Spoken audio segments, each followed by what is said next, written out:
चलिए स्वागत है आप लोगों का। आज हम लोग एनसीईआरटी पार्ट 2 का पहला एक्सरसाइज 13.1 करेंगे, जिसमें टोटल 17 क्वेश्चंस हैं। 17 क्वेश्चंस को बारी बारी सॉल्यूशन के साथ हम लोग समझते चलेंगे और फटाफट देखते हैं कुछ हिंट और उसके सॉल्यूशंस। पहला क्वेश्चन बोलता है, ये किस पे बेस्ड है पहले जान लीजिए।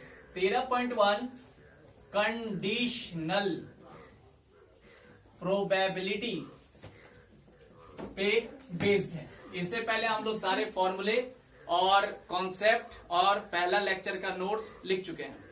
आज हम इसका सॉल्यूशन करेंगे, हिंट लेंगे, सॉल्यूशन करेंगे, आप लोग उसको सॉल्व करते जाएंगे। हल्का फुल्का मैं हिंट दे देता हूं। पहला क्वेश्चन लिखा हुआ है, given that E and F are events. Conditional probability में दो इवेंट्स दिए गए होते हैं सच डेट, ये न्यूमेरिकल प्रॉब्लम है। सीधा साधा मैं कहूं आपको, पीई की value 0.6, probability of event F, PF को कहते हैं 0.6, फिर दिया है and P E intersection F equal to 0.2। आपको फाइंड करना है। हमेशा क्वेश्चन लिखते वक्त यही आपका रूल होना चाहिए। क्या क्या गिवन है पहले वो लिखिए। टू फाइंड, क्या फाइंड करना है, क्या निकालना है आपको, पी ई बट्टे एफ एंड पी एफ बट्टे ई। बहुत सिंपल सा क्वेश्चन है। देखिए, न्यूमेरिकल वैल्यू है। कंडीशनल प्रोबेबिलिटी में दो प्रोबेबिलिटी होती है, एक मेन और एक ऐसी प्रोबेबिलिटी।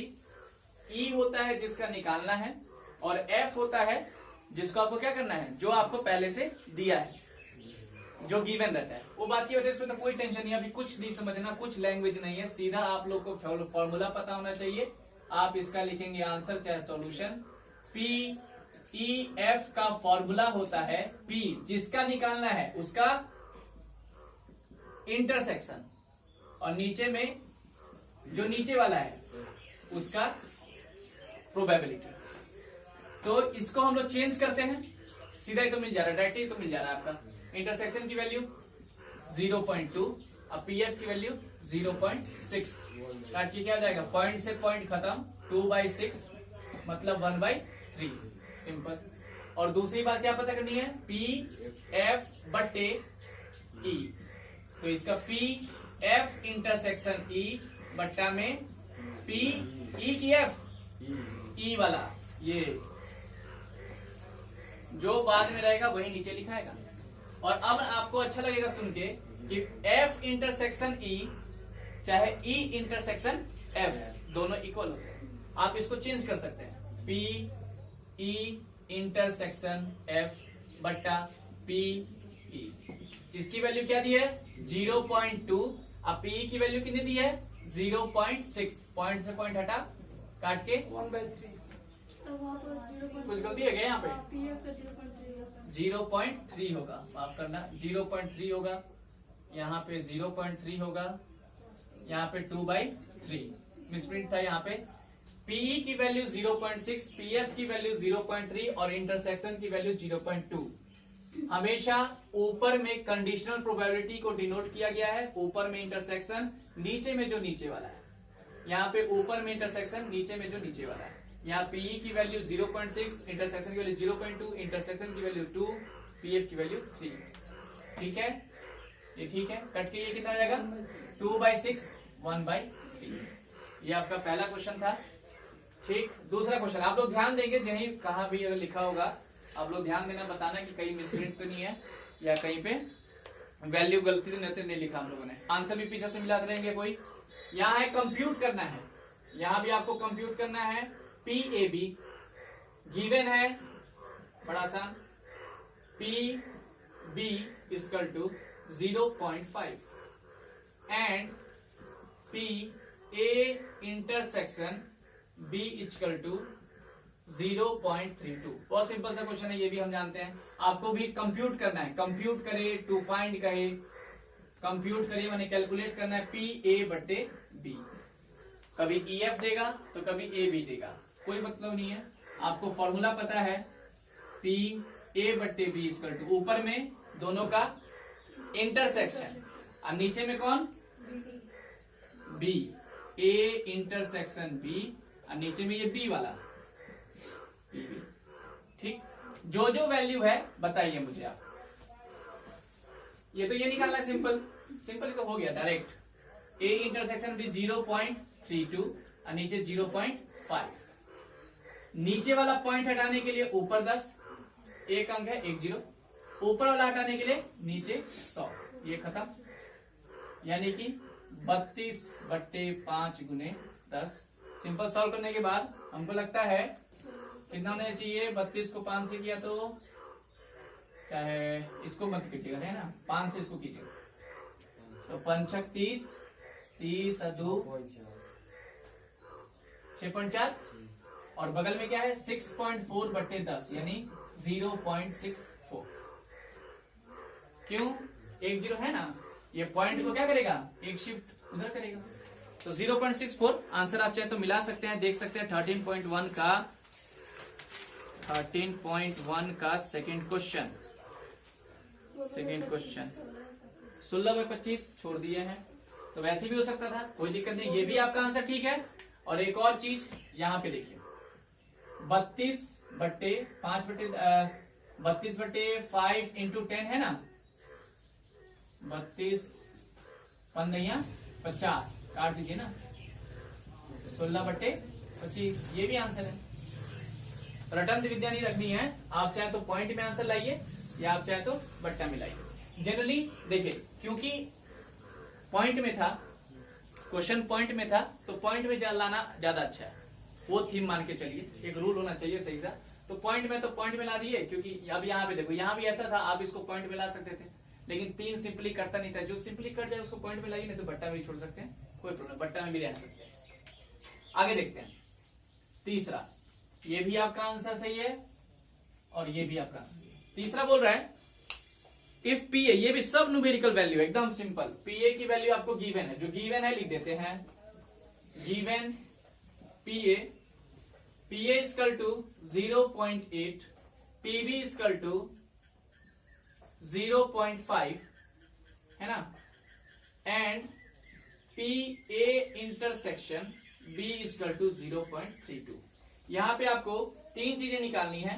पहला चीज मैं बताऊं, पी ए,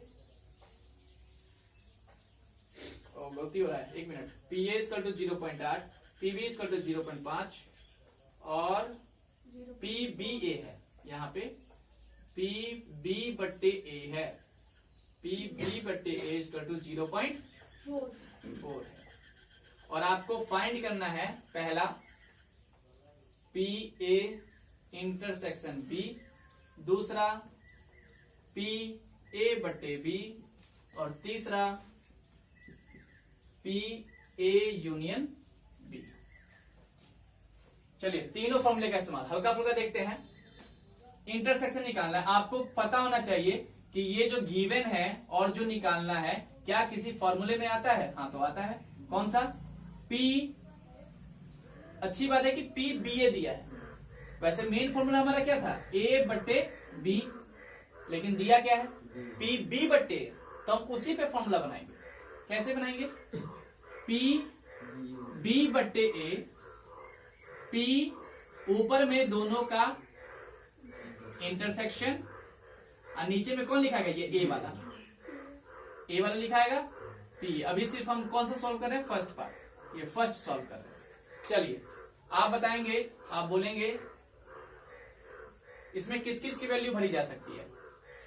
देखिए आप इसको पहले फॉर्मूला चेंज करते, एक और रूप में ला देता हूं। आप इसको क्या ऐसे लिख पाएंगे, P B A equal to P, इसको पलट दो, बी इंटरसेक्शन ए चाहे ए इंटरसेक्शन बी, बात तो बराबर है ना, ए इंटरसेक्शन बी। अब बट्टा में क्या होगा, पी का पी ए। अब देखिए निकालना तो ये था और मेरा इस फॉर्मूले के अकॉर्डिंग आ रहा था पी बी इंटरसेक्शन ए, इसलिए मैंने क्या किया, उसको बदल दिया। अब इसे वैल्यू पुट कीजिए, 3 चीजें हैं, तीनों चीज की वैल्यू पुट कीजिए। आप देखेंगे बी ए की वैल्यू कहां है, ये रहा 0.4 इक्वल टू, अच्छा 0 इक्वल टू क्या हो जाएगा, ए इंटरसेक्शन बी, ये आपको निकालना ही है, इसको छोड़ दीजिए। और ये नीचे पीए की वैल्यू कितनी है 0.8। अगर खाली इन दोनों को मल्टीप्लाई कर दिया जाए तो इसकी वैल्यू आ जाएगी। तो 8 चौके 32, 0.32, 2 अंक पहले, 1 अंक पहले, 1 अंक पहले, 2 अंक पहले, बराबर पी ए इंटरसेक्शन बी। ये आपका फर्स्ट पार्ट आ गया, इंटरसेक्शन की वैल्यू आ गई। अब अगर मैं दूसरा पार्ट यहां साइड में कर दूं, आप देखिएगा ये चल रहा है। इतनी जगह मैं दूसरा पार्ट अगर दिखा दूं नहीं हो पाएगा, चाहे आप पहले इसको खत्म कीजिए, ठीक है, हम आगे करेंगे। आइए देखते हैं थर्ड क्वेश्चन को, आगे बढ़ेंगे। अभी तक हमारा पहले में आ चुका है पी ए इंटरसेक्शन बी की वैल्यू 0.32 हम लोग निकाले थे। अब हम करने वाले हैं पी ए बट्टे बी क्या आएगा। सबको पता है फॉर्मूला, पी ऊपर में इंटरसेक्शन और नीचे में कौन होगा जी, पीबी, है ना, नीचे वाला ये पीबी। चलिए वैल्यू पुट कर दीजिए। तो वो आ चुका है 0.32 पहले पार्ट में, और पीबी का क्या आ चुका है 0.5। इसको सॉल्व करना, नीचे वाला हटाने के लिए ऊपर 10, ऊपर वाला हटाने के लिए नीचे 100, 1 0 कट गया। फिर से क्या आएगा 32/50 आएगा। कुछ गलती नहीं हो रही है। क्या होगा, पिछला पार्ट सही था हम लोग का ना, सही है। कितना आ जाएगा 32/50 काट के 16/25, सही आंसर 16/25। नेक्स्ट यूनियन निकालना है। अब जो अभी तक हम लोगों ने जो पढ़ा उसका नया फॉर्मूला हमको मिलेगा यूनियन का। यूनियन का फॉर्मूला आप लोगों को पता होगा, P A union B. Intersection और यूनियन में यही फर्क है, यू से यूनियन और उल्टा यू से इंटरसेक्शन। इंटरसेक्शन ये इसमें इस फॉर्मूले में आता है इंटरसेक्शन का, और यूनियन का फॉर्मूला भी बड़ा आसान है, P A plus P B minus P A intersection B. यानी कि आप जान ले साफ साफ कि अगर यूनियन निकालना है तो आपको क्या करना पड़ेगा, पीए की वैल्यू, पीबी की वैल्यू और इंटरसेक्शन की वैल्यू मालूम होनी चाहिए। यूनियन की वैल्यू निकालने के लिए 1 2 3 चीज पता होना चाहिए। और कभी कभी किसी क्वेश्चन में ऐसा भी होगा, इसमें कितने, इस फॉर्मूले में कितने जने हैं, 1 2 3 4 जने हैं। 4 जनों में से कोई 3 जना दिया रहेगा, आगे पीछे करके अपना सॉल्व कीजिए। बहुत हो सकता है, जैसे यहाँ है इंटरसेक्शन है, यूनियन दिया है, ये उल्टा क्वेश्चन है, यूनियन दिया है इंटरसेक्शन निकालना। तो इसी इन 1 2 3 4 जनों में से 3 चीज की वैल्यू पता होनी चाहिए, चौथा ऑटोमेटिक आ जाएगा। देखते हैं, यूनियन निकालना है। पीए की वैल्यू दिख रही है 0.8, पीबी की वैल्यू माइनस ये क्या है इंटरसेक्शन पहले पार्ट में आया था 0.32। अब यहां पे बच्चा हड़बड़ी में गलती कर देता है, 8 5 13, यानी कि ये होना चाहिए था। आप चाहे तो पहले क्या कीजिए कि यहाँ पॉइंट के बाद 2 अंक है, पॉइंट के बाद 1 अंक है, पॉइंट के बाद 1 अंक है। तो सबसे पहले लाइक डेसिमल्स बनाते हैं। लाइक डेसिमल कैसे, यहाँ पे 1 0 अपने मन से 0.80, 0.50 माइनस 0.32, ठीक है। 80 50 130 और माइनस 0.32 क्या आ जाएगा आंसर, जल्दी बता दीजिए। तो 0.32 98 0.98, 130 में से 132 गया तो 0.98। क्या आंसर सही है? Yes sir, 0.98। ठीक है, सिंपल हो गया, पूरा पार्ट खत्म। यहां देखिए, ये एग्जाम में आया हुआ सवाल है, बिहार बोर्ड का आया हुआ क्वेश्चन है। ठीक है, यहाँ पे साफ साफ आपको बोल रहा है आपके इसके 2 टुकड़े होंगे। कैसे होंगे? 2 पीए बराबर भी 5/13 है और पीबी बराबर भी 5/13 है। लेकिन मुझे तो सिर्फ किससे मतलब रहता है, पीए से ना। तो मैं इस 2 को क्या नीचे ले आऊं, यानी पीए की वैल्यू कितनी होगी 5/26, और यहाँ पीबी की वैल्यू क्या हो गई 5/13। पीए मिल गया, पीबी मिल गया, और a/b भी दिया हुआ है। यहां पे आपको PA/B दिया हुआ है 2/5। निकालना क्या है, यूनियन निकालना है, यूनियन। अब यूनियन में तो हम पढ़े हैं कि पीए चाहिए, पीबी चाहिए और इंटरसेक्शन चाहिए। क्या निकालने के लिए, यूनियन। यूनियन निकालने चाहिए ना। पीए मिल चुका, पीबी मिल चुका भरने के लिए, लेकिन इंटरसेक्शन है क्या, इंटरसेक्शन हमारे पास नहीं है। तो सबसे पहले आप निकालोगे इंटरसेक्शन, और इंटरसेक्शन के लिए फॉर्मूला ये दिख रहा है। तो देखिए PA/B, मैं क्या करता हूं, आप यहां पे क्या कीजिए, वी हैव, यहां इंटरसेक्शन का फॉर्मूला लिख दीजिए PA इंटरसेक्शन B। सीधा मैं आपके लिए फॉर्मूला तैयार कर देता हूं इंटरसेक्शन के लिए। अगर इंटरसेक्शन निकालना हो तो सीधा फॉर्मूला लिखिए PA intersection B equal to PA/B into what, क्या बोलिए, इंटरसेक्शन का फॉर्मूला हो जाएगा। देखो सिर्फ इसमें से मल्टीप्लाई कर दूंगा, माने A/B से किसको गुना कर दो, PB। अब तो निकल जाएगा, देखिए ये निकल जाएगा PA/B 2/5 इंटू PB की वैल्यू 5/13, यानी कि 10 13 5 65। 5 से 5 काट देते हैं, वेरी गुड। क्या जाएगा 2/13, किसकी वैल्यू, इंटरसेक्शन की। अब आपको क्या निकालना है, यूनियन, PA यूनियन B, जो कि मेरा मेन निकालना था, यहां पे यही निकालना था ना। यूनियन का formula PA plus PB plus minus good minus A union intersection B। इसमें वैल्यू पुट कर दोगे, आंसर आ जाएगा। वैल्यू पुट कर देंगे, आंसर आ जाएगा। आप अपने यहाँ PA की वैल्यू भरिए 5/26, PB की वैल्यू भरिए 5/13 और PA इंटरसेक्शन भरिए 2/13। ठीक है, आंसर आपका आ जाएगा। नेक्स्ट वो अपना कर लीजिएगा आप लोग। यहां देखिए PA दिया है, PB दिया है, यूनियन दिया है। निकालना क्या है, इंटरसेक्शन। अभी तो फॉर्मूला बनाया है ना। तो बना तो दिए हैं, लेकिन इंटरसेक्शन के इस फॉर्मूले में A/B है, और मुझे गिवन में A/B है ही नहीं। तो हम किस फॉर्मूले पे जाएं, कौन सा, यूनियन वाले पे।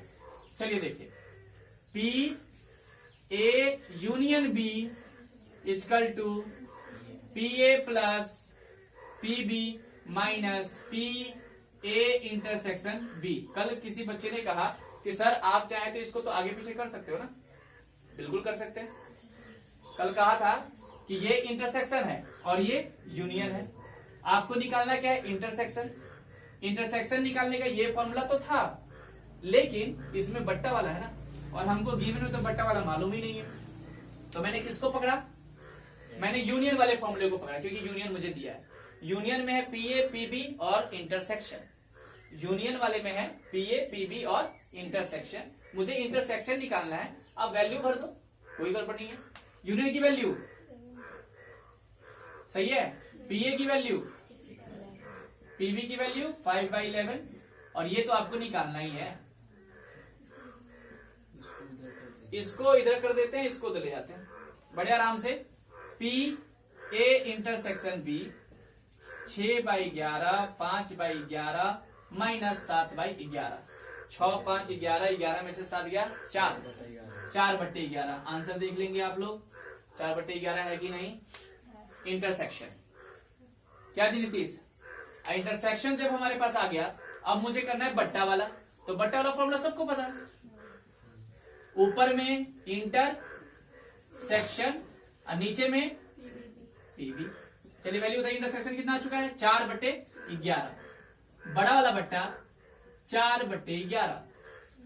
अब PB की वैल्यू 5/11, 11 से 11 खत्म, ओनली 4/5। ये देखिए, ये बी बट्टे ए है, यहाँ ए बट्टे बी था और यहाँ बी बट्टे है, तो कोई फर्क नहीं पड़ता। हम लोग फॉर्मूला जान चुके हैं कि बी बट्टे ए जो होता है ऊपर में इंटरसेक्शन, ये इंटरसेक्शन बी इंटरसेक्शन ए लिखो चाहे ए इंटरसेक्शन बी लिखो, बात एक ही है। तो हम क्यों ना पहले ही ए इंटरसेक्शन बी लिख देते हैं, क्योंकि मुझे इसकी वैल्यू तो पता है, ए इंटरसेक्शन बी है ना। इसकी वैल्यू जो 4/11 वो भरेंगे और नीचे कौन रखाएगा जी, ए। देखिए बी है तो बी और ए है तो ए, वैल्यू बता दीजिए। बड़ा वाला बट्टा इंटरसेक्शन का मान 4/11 और पी ए का मान 6/11, 11 से 11 खत्म, 4/6, 2/3। इतना कीजिए आप लोग, पूरा कीजिए, ठीक है। आगे हम लोग करेंगे इसके बाद। हम लोग पहुंचे हैं छठे क्वेश्चन पे, है ना। छठे क्वेश्चन पे दिया हुआ है, वीडियो आगे बढ़ रहा है ना। छठा क्वेश्चन पे लिखा हुआ है a coin is toss 3 times, एक सिक्के को 3 बार उछाला जाए या 3 सिक्कों को 1 बार उछाला जाए, टोटल सैंपल स्पेस सेम आता है, कुल परिणाम समान आता है। जैसे इसका सैंपल स्पेस लिखाएगा, कौन कौन सोच के देखिए तो लिख भी सकते हैं आप लोग कि 3 सिक्के एक सिक्के को 3 बार उछालेंगे तो हो सकता है क्या है, कर्ली ब्रैकेट में दिखाते हैं सेट को, एस यानी सैंपल स्पेस कुल परिणाम क्या है, तीनों पे हेड, तीनों पे टेल। मैंने कल सिखाया था 2 हेड 1 टेल, 2 टेल 1 हेड। आगे बोलिए, head tail head, tail head tail, tail head head, tail head head, head tail tail, head tail tail, good. और कोई बचा, 2 4 6 8 हो गया, 8 हो गया। 1 2 3 4 5 6 7 8, बिल्कुल खत्म। 2 का पावर 3 चलेगा क्योंकि एक सिक्के के 2 रूप और 2 का पावर 3, यानी कि number of sample space, sample कुल परिणाम की संख्या यानी 2 का पावर 3 यानी कि 8। एक सिक्के के 2 रूप और कितनी बार उछाला गया, 3 बार, तो 2 का पावर 3 यानी कि 8। 2 गुने 2 गुने 2, 2 को 3 बार गुना और ये हो जाएगा 8। अब बात आ रही है, इसमें 3 पार्ट्स हैं।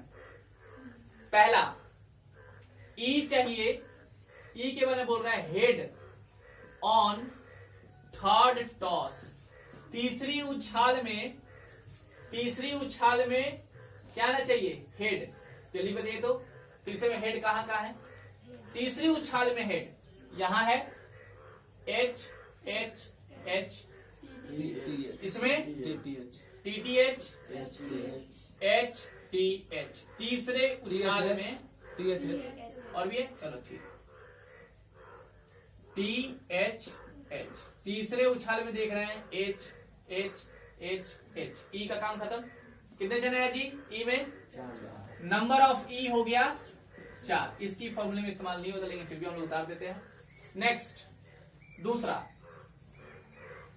क्या निकालना है भाई, एफ के बारे में बोला जा रहा है, heads on first 2 tosses, head on first 2 tosses, head on first 2 tosses. चलिए बताइए तो कौन बता सकता है, इफ एफ के अंदर पहले 2 पर हेड होने चाहिए, पहले 2 पर हेड होने चाहिए, इसको भी ले, H H H H H E, हो गया, नहीं पहले 2 पे, हो गया, पहले 2 पे कोई दिक्कत, ये भी हो गया। अब आपको मैं कहूं एनएफ कितने में, 2 जने हैं, नंबर ऑफ एफ 2 है। अब आपको निकालना क्या था, आपको हर एक पार्ट में निकालना है ई बट्टे एफ। देखो यहां लिखा है डिटरमाइन पी ई बट्टे एफ 6 से लेकर 9 तक, 6 से लेकर 9 क्वेश्चन तक, 6 7 8 9 इन सभी क्वेश्चन में आपको निकालना है ई बट्टे एफ। ई बट्टे एफ का फॉर्मूला सबको पता, ऊपर में इंटरसेक्शन, नीचे में एफ। तो क्या अभी आपने इंटरसेक्शन निकाला, इंटरसेक्शन तो अभी निकाला ही नहीं, तो इसको भी रहने देते हैं। इंटरसेक्शन के बारे में सोचिए, बताइए अगला पार्ट की, सॉरी ये 2 पार्ट नहीं है, पहले का ही, पहले ई निकालिए, एफ निकालिए, अब इंटरसेक्शन निकालिए। कौन मिल रहा है जी अभिषेक बताइए, triple H, H H triple H, सिर्फ यही है और कोई है? अब नहीं, यानी कि number of E intersection F एक ही जना है। अब आपको जो निकालना था नाउ, अब जो निकालना था पीई बटे एफ, ऊपर में इंटरसेक्शन और नीचे में कौन सा वाला? बाद वाला एफ वाला। इंटरसेक्शन कितना आया है? 1। अब पी एफ कितना आया है? 2। 1/2। देखिए आंसर 1/2 से 13.1 का छठे का पहला, 13.1 छठे का पहला 1/2 बिल्कुल ठीक है। अगले पार्ट में मैं क्या करूंगा, सिर्फ आप लोग को लिख दे रहा हूं कि ई कौन है, एफ कौन है, कितना है, बस ये, और घर पे आप लोग अपना सॉल्व कर सकते हैं। देखते हैं दूसरे पार्ट के बारे में, जरा बताइए। दूसरा पार्ट है ई, ये थोड़ा अच्छा है।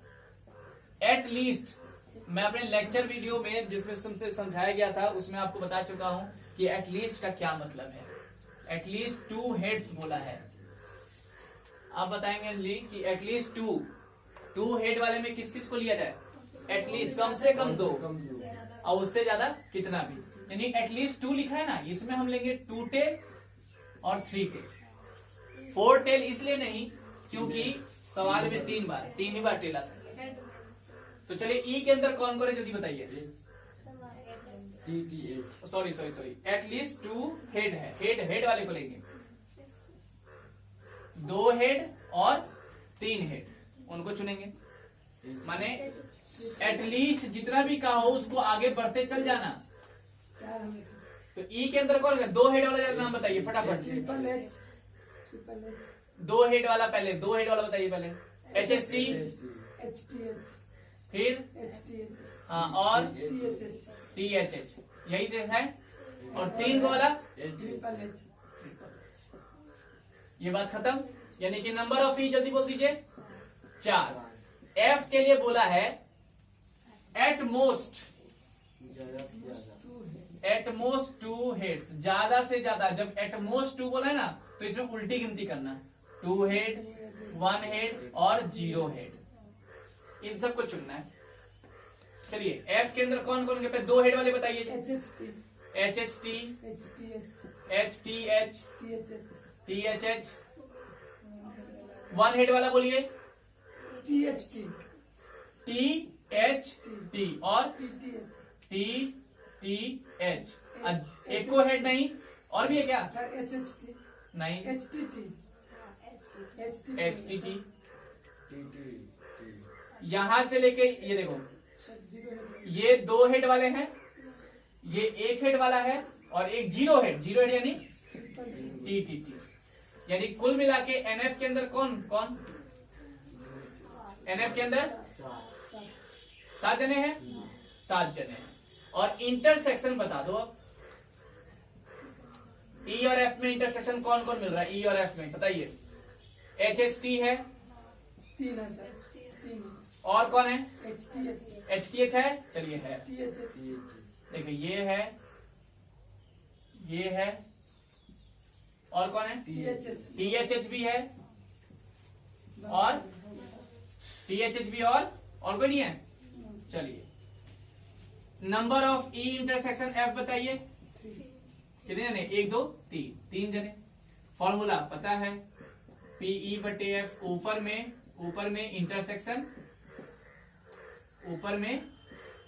इंटरसेक्शन, एक मिनट हम लोग एक और चीज ध्यान देंगे आप लोग, और नीचे पी एफ। आपने यहाँ पे ध्यान नहीं दिया, ये प्रोबेबिलिटी का रूप है और इसको नंबर में चेंज कर सकते हैं। क्यों चेंज कर सकते हैं? जब नीचे एनएस, देखो यहाँ पे मैं एक दिखा दे रहा हूं, अगली बार से डायरेक्ट लिखेंगे आप एन ई इंटरसेक्शन एफ, अब बट्टा में एनएस, नीचे एन एफ के लिए है तो एनएफ बट्टे एनएस, एनएस खत्म हो गया।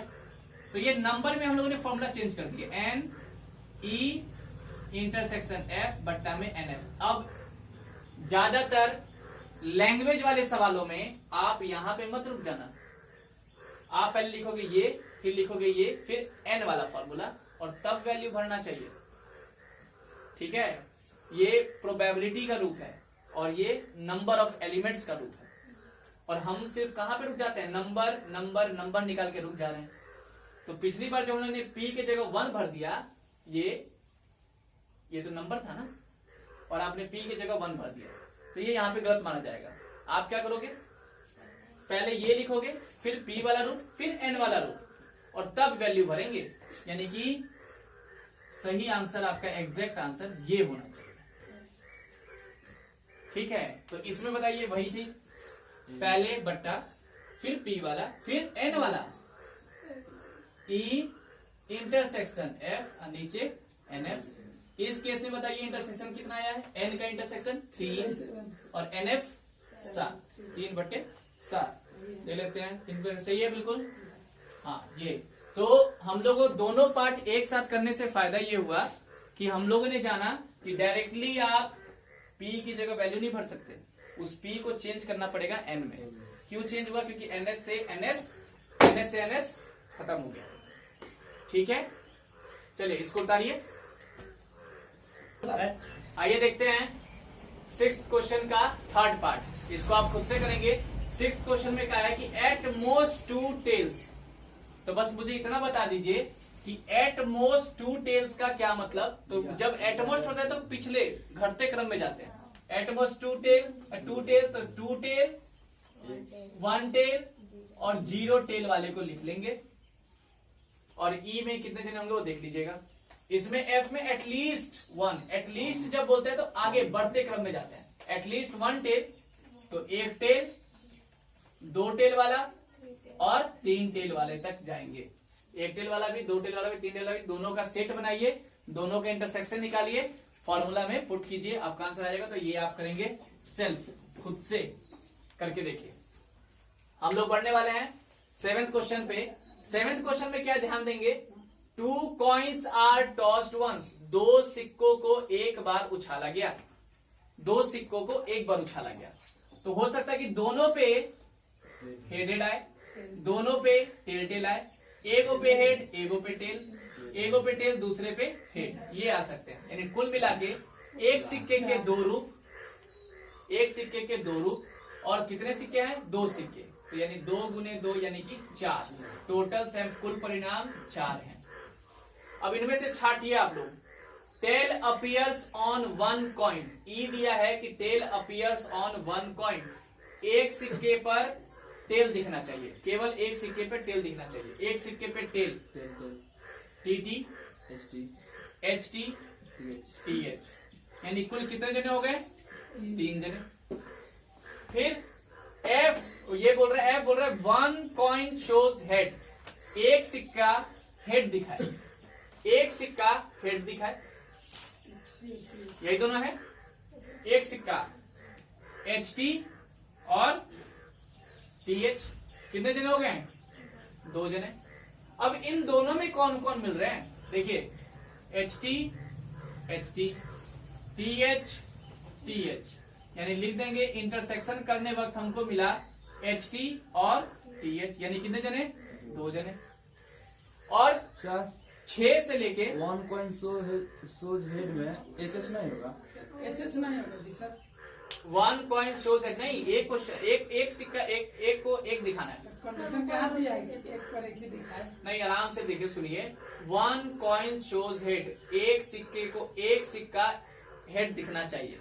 आप जब मैं लिख दूं, आप खुद सोच के, उल्टा सोच के देखिए। अगर मैंने यहाँ पे एच एच लिख दिया तो आप इसको क्या बोलोगे, खुद बोलिए। आप बोलेंगे इसको कि दोनों सिक्कों पे हेड है, आप दोनों सिक्कों पे हेड है। और यहाँ पे क्या बोल रहे हैं, एक सिक्के पे हेड आना चाहिए। टेल अपीयर्स ऑन 1 कॉइन, देखो यहाँ पे दोनों में फर्क है। टेल अपीयर्स ऑन 1 कॉइन, हालांकि इसमें इससे तो कोई फर्क नहीं, अगर आप इसको 3 भी ले रहे हैं ना तो इसकी वैल्यू इसमें नहीं आती। यहाँ बोल रहा है टेल दिखना चाहिए एक सिक्के पर, टेल दिखना चाहिए एक सिक्के पर। तो आपने इसमें एच टी लिया और टी एच लिया, है ना। आप बोलना चाह रहे हैं कि सर इसके बेस पे 1 कॉइन शोज हेड, यहाँ दोनों कॉइन शोज कर रहा है हेड, और यहाँ टेल दिख रहा है दोनों से। हाँ, इसको रहने दीजिए, इसको मत लीजिए, इसको मत लीजिए आप, 2। आप इसे बोलेंगे, देखो इसके अनुसार इसको पढ़ते चलिए। टेल अपीयर्स ऑन 1 कॉइन, एक सिक्का, टेल दिख रहा है एक सिक्के पे, ये ना बोलना चाह रहा है, टेल दिख रहा है एक सिक्के पे। यहाँ पे एक सिक्का हेड शो कर रहा है एक सिक्का हेड शो कर रहा है, यहाँ क्या बोलेंगे, 2 सिक्के हेड शो कर रहे थे, इसको हम लोग इसमें नहीं लेंगे। Very good. यहां 2 इंटरसेक्शन में क्या मिला, दोनों का दोनों मिल गए, 2 हो गए। ई बट्टे एफ निकालना, 6 से लेके 6 में, 7 में, 8 में, 9 में, इन चारों क्वेश्चन में आपको ई बट्टे एफ ही निकालना है। तो ई बट्टे एफ का फॉर्मूला, ऊपर इंटरसेक्शन, नीचे एफ वाला। इसको चेंज करते हैं नंबर वाले में, एन ई इंटरसेक्शन एफ, अब बट्टा में एन एफ। चलिए इंटरसेक्शन 2 और एन एफ भी 2, क्या आ जाएगा 1। This is sure event, sure, पक्का ऐसा आएगा ही आएगा। श्योर इवेंट की प्रोबेबिलिटी 1 होती है, ये आपने कर लिया। अब इसमें देखिए, ये बोल रहा है मुझे चाहिए ई नो टेल्स अपीयर, एक भी टेल नहीं दिखना चाहिए। तो एक भी टेल नहीं दिखने का मतलब कि सारे के सारे हेड, यानी इसमें कौन कौन होगा, हेड हेड, एक ही जना। नो हेड अपीयर, हेड दिखना ही नहीं चाहिए, सिर्फ टेल आना चाहिए, टेल टेल होगा। इसमें भी एक जना, इसमें भी एक जना, क्या दोनों में कुछ मिल रहा है, intersection 0, 5 intersection 5, very good. Intersection के सेट में 5 होगा, यानी कुछ नहीं, और 5 के लिए नंबर कितना होता है 0, यानी इंटरसेक्शन वाले में एक जना भी नहीं मिला। और इस तरह के इवेंट्स को क्या कहते हैं, डिसजॉइंट इवेंट। जब इंटरसेक्शन का मान 5 या इंटरसेक्शन की वैल्यू 0 आ जाए तो इसको बोलते हैं डिसजॉइंट, यानी इनमें कोई इंटरसेक्शन हुआ ही नहीं। ये स्पेशल केस है। और इस केस में याद रखेंगे, अभी आएगा 17वां नंबर, जब ये NEF 17वां नंबर नहीं आएगा, 17 नंबर में उल्टा है। देखो, इस कंडीशनल प्रोबेबिलिटी की वैल्यू, कंडीशनल प्रोबेबिलिटी की वैल्यू अनडिफाइंड कब आएगा, तो बता सकते हैं आप लोग। अनडिफाइंड आने के लिए क्या करना पड़ेगा, अनडिफाइंड कब होगा, जब नीचे वाला 0 हो जाएगा। तो 1 मार्क्स वाले क्वेश्चन यही घुमा फिरा के देते हैं। 1 मार्क्स वाला ऑब्जेक्टिव टाइप जो होता है, बोलेगा पीई का मान इतना, पीई की वैल्यू इतनी, पीएफ की वैल्यू इतनी, पीएफ की वैल्यू 0 है, तो भाई कंडीशनल प्रोबेबिलिटी की वैल्यू बताओ। तो उस केस में क्या, अनडिफाइंड। यहां क्या हुआ, इंटरसेक्शन की वैल्यू 0, तो जब डायरेक्ट याद रखेंगे कि अगर इंटरसेक्शन की वैल्यू 0 हो जाए तो पीईएफ क्या होगा, 0/1, यानी कि 0। और स्पेशल एक्स्ट्रा चीज मैं आपको समझा दे रहा हूं, सुनिएगा, PE/F, PE इंटरसेक्शन F, अब बट्टा में PF। बाय चांस कभी हो सके तो PF के जगह अगर 0 दे दिया जाए, PF के जगह अगर 0 दे दिया जाए, P इसकी वैल्यू कुछ भी समथिंग कुछ हो, कुछ भी हो, और अगर PF की वैल्यू 0 हो जाए तब इसको क्या बोलेंगे, अनडिफाइंड। ये 17वां नंबर एग्जाम